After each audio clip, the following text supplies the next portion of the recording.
एक बार फिर से आप सभी का न्यूज इंडिया पर स्वागत है। मैं हूं आपके साथ नीतू गुप्ता। शुरुआत करेंगे साउथ साइड की खबरों की। सीएम एमके स्टालिन ने केंद्र सरकार के कामकाज और सरकारी दावों पर सवाल उठाते हुए तीखा हमला बोला है। स्टालिन ने कहा, अगर प्रधानमंत्री नरेंद्र मोदी के इस शासनकाल में मछुआरों पर श्रीलंका की ओर से हमले जारी हैं, तो इसका सीधा मतलब है कि उनके नेतृत्व वाली सरकार कमजोर है। अपने आरोपों को दोहराते हुए स्टालिन ने कहा, कच्चा तीवू द्वीप को श्रीलंका से वापस लेना ही राज्य के मछुआरों के मुद्दे का समाधान है। बता दें, रामनाथपुरम में मछुआरों का एक सम्मेलन आयोजित किया गया था, जिसमें एमके स्टालिन ने लोगों को संबोधित करते हुए कहा कि प्रधानमंत्री मोदी के नेतृत्व में बीजेपी के शासनकाल के दौरान मछुआरों पर श्रीलंका की ओर से हमले बढ़े हैं।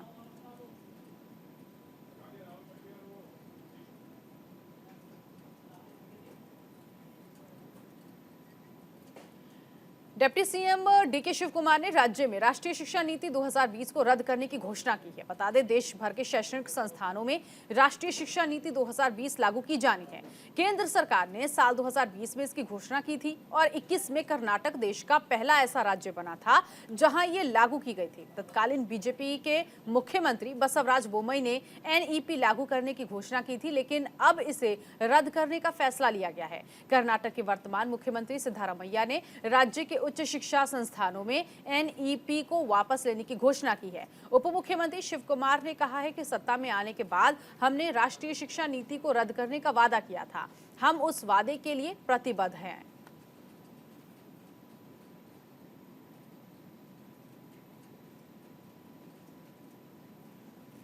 मुख्यमंत्री वाईएस जगन मोहन रेड्डी ने अधिकारियों को आधुनिक प्रबंधन प्रणालियों को अपनाने और लागू करने और उनके उत्पादों के विपणन के लिए आवश्यक सहायता प्रदान करके एमएसएमई पर ध्यान केंद्रित करने का निर्देश दिया है। सीएम ने अधिकारियों से रामायपट्टनम, मछलीपट्टनम और काकीनाडा गेटवे बंदरगाहों के निर्माण कार्यों में तेजी लाने और 10 मछली पकड़ने वाले बंदरगाह निर्माणों को जल्द पूरा करने को सुनिश्चित करने का निर्देश दिया है।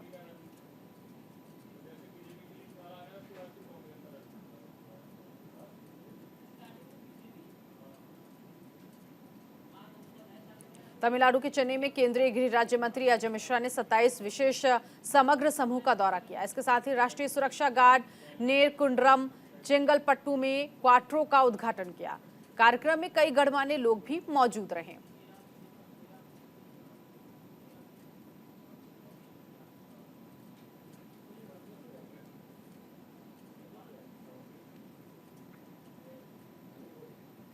हैदराबाद के वाईएसआर तेलंगाना पार्टी के नेता वाईएस शर्मिला को गिरफ्तार कर लिया गया। दरअसल वाईएसआर तेलंगाना पार्टी के अध्यक्ष वाईएस शर्मिला को उनके घर में नजरबंद कर दिया गया। इतना ही नहीं, पुलिस ने गजवेल निर्वाचन क्षेत्र में जाने से रोक दिया।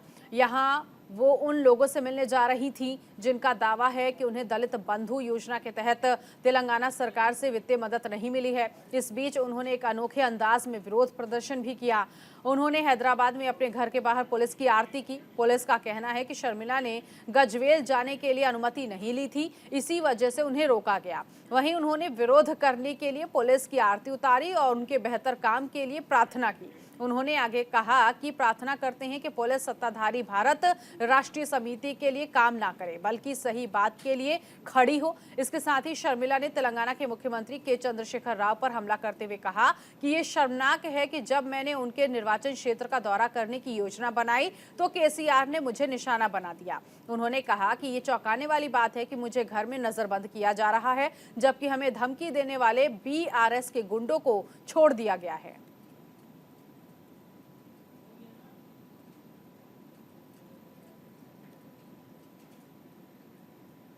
तेलंगाना के हैदराबाद में बीआरएस के कार्यकारी अध्यक्ष केटी रामा राव की मौजूदगी में कांग्रेस नेता बीआरएस पार्टी में शामिल हुए। केटी रामा राव ने कांग्रेस नेता को बीआरएस पार्टी की सदस्यता दिलाई।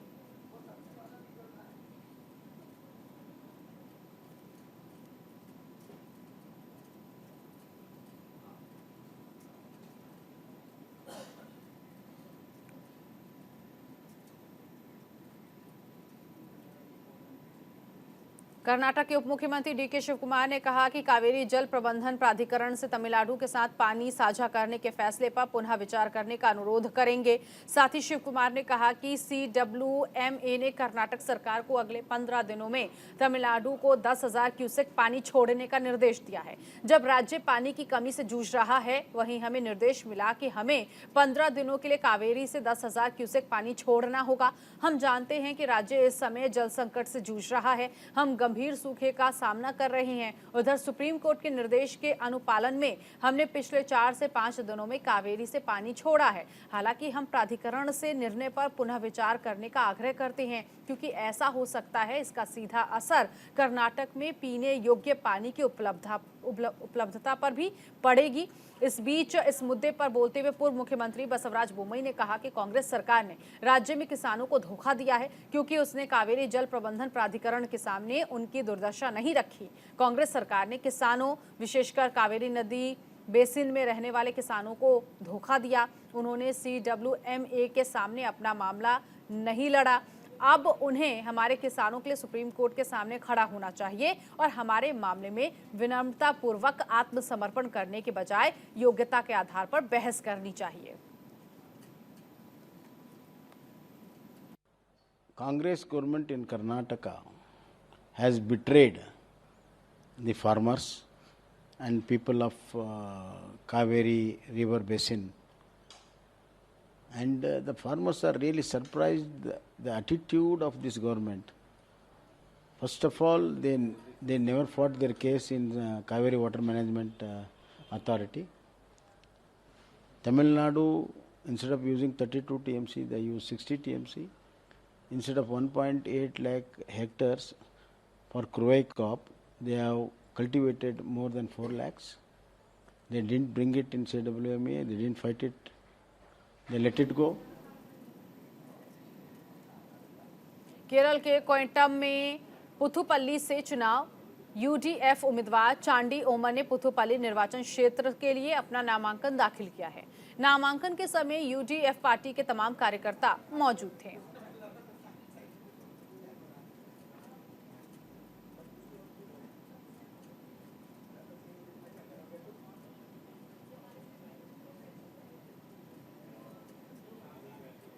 तमिलनाडु के चेन्नई में 9 महीने की गर्भवती महिला ने सिलंबम रोटेशन की सबसे लंबी अवधि की मल्टीपल स्टाइल का प्रदर्शन किया। कार्यक्रम में प्रस्तुति देखकर लोगों में काफी खुशी नजर आई। इसके साथ ही गर्भवती महिला के मल्टीपल स्टाइल प्रदर्शन की जमकर सराहना की गई और प्रशस्ति पत्र देकर उसे सम्मानित किया गया।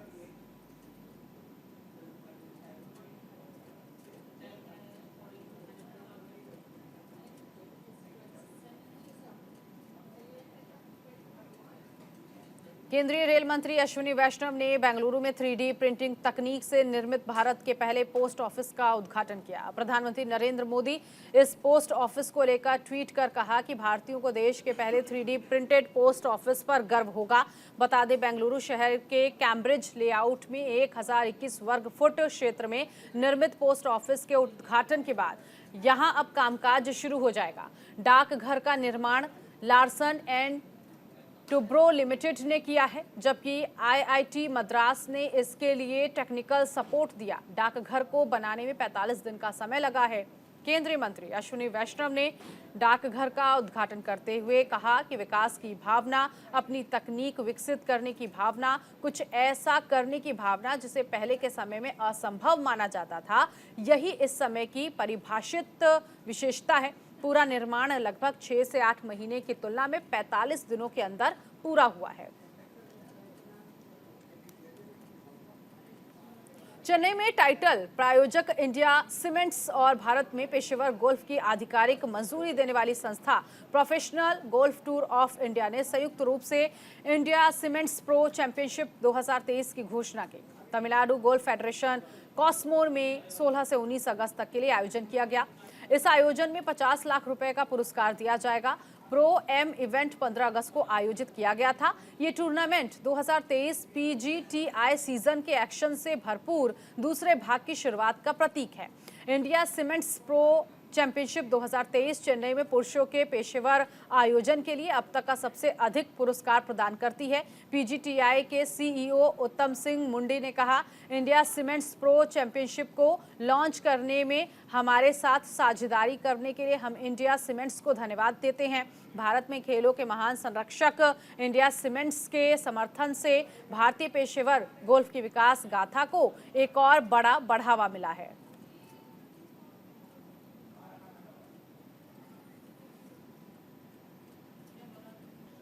ब्रेक के बाद आगे बढ़ेंगे। तेलंगाना राज्य एंटी नारकोटिक्स ब्यूरो ने फिल्म नगर पुलिस के साथ मिलकर एक नाइजीरिया ड्रग तस्कर को पकड़ा और उसके कब्जे से 10,50,000 रुपए के ड्रग्स और 2 सेल फोन जब्त किए हैं।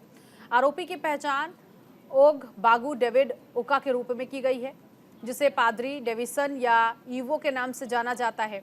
पुलिस ने कहा वो बेंगलुरु में रहता था और यहाँ के तस्करों को ड्रग्स की आपूर्ति करने के लिए अक्सर हैदराबाद जाता था।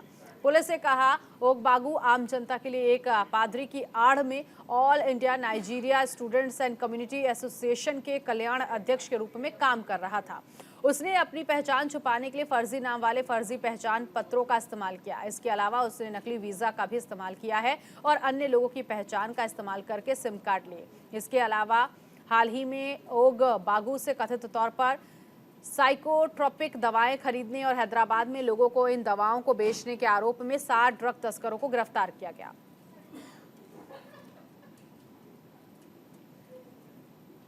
पिछले 2-3 साल में 4 करोड़ का प्रॉपर्टी बिल्डअप किया है। हमने अपने सीजर रिपोर्ट में बनाया है कि गूडूर में अपने गांव में एक अच्छा सा घर बनाया है जिसका वैल्यू है 30 लाख। एक मार्ट सुपर मार्केट में अपना शेयर दिया है 50 लाख का। मोहिनी माइंस में एक 13% शेयर लिया है 15 लाख का। और उपल में एक प्लॉट के लिए एडवांस दिया है 12 लाख का, जो हमने सीज किया है। तो इस ऑपरेशन में ये 44 केजीज गांजा सीज हुआ है, 8 सेलफोन सीज हुए हैं और 4 व्हीकल्स जो देख रहे हैं आप वो भी हमने सीज किया है। इसके अलावा एक जेसीबी भी खरीदा है जो अभी प्रकाशम डिस्ट्रिक्ट में रेंट के लिए दिया है माइनिंग के लिए, और एक इनोवा क्रिस्टा भी है, उसको भी सीज करना बाकी है।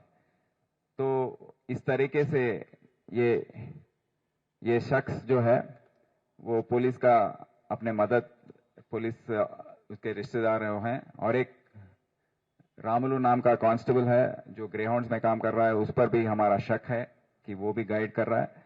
तो उस पर हम पूरा तहकीकात करके उसको भी हम अरेस्ट करेंगे बाद में। तमिलनाडु के रामनाथपुरम में डीएमके पोलिंग एजेंटों के लिए प्रशिक्षण शिविर आयोजित किया गया है।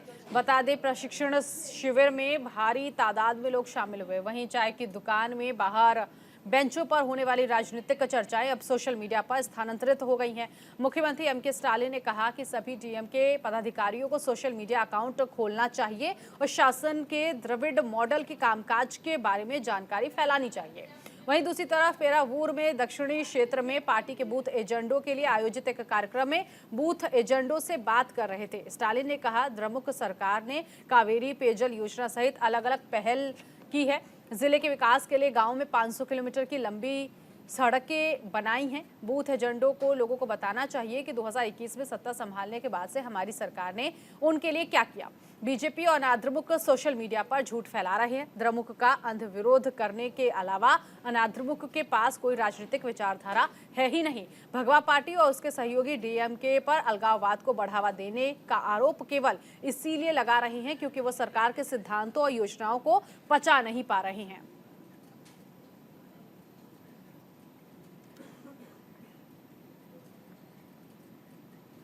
कर्नाटक के मंडाया में किसानों ने विरोध प्रदर्शन किया। दरअसल तमिलनाडु की ओर पानी छोड़ने से रोकने के लिए किसानों ने कावेरी नदी के अंदर खड़े होकर विरोध प्रदर्शन किया।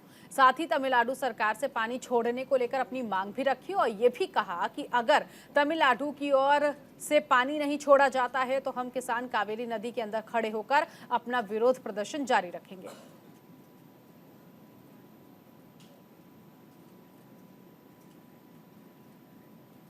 तमिलनाडु के कोयम्बटूर में सीएसआई सूबा के सदस्यों ने बाल दुर्व्यवहार और महिलाओं के खिलाफ अपराध के लिए मौन विरोध प्रदर्शन किया। बता दें, सीएसआई के सदस्यों ने हाथों में बैनर पोस्टर लेकर काले कपड़े पहनकर विरोध जताया है।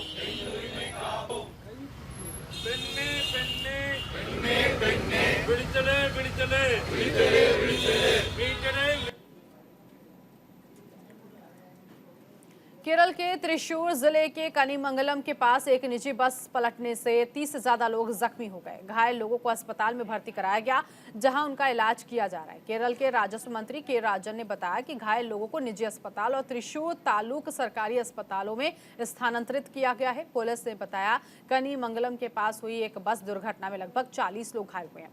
पुलिस ने यह कहा कि एक निजी बस 50 लोगों को ले जा रही थी। ओवरटेकिंग के दौरान बस दुर्घटनाग्रस्त हो गई। साथ ही पुलिस ने यह भी कहा कि घायलों में से किसी की भी हालत गंभीर नहीं है। फिलहाल इलाज जारी है।